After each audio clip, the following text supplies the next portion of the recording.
Yo, peace. Salam, brothers. My boy Taleb. It's been a minute, you know. We about to do a before and after transformation. Oh, yeah. I see you got the dope curls in the building. Yeah. So what you want to get the mid fade?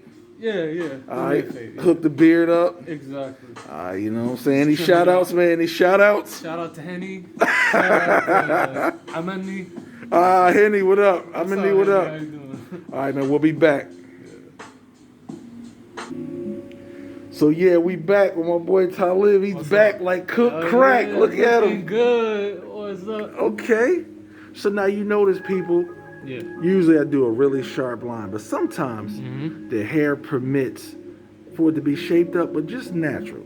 Just kind of let it be natural, man. It kind of gives the hair a nice flow. All right, come around here, got the low ball fade. Okay. Come on around there. Yep. Yeah.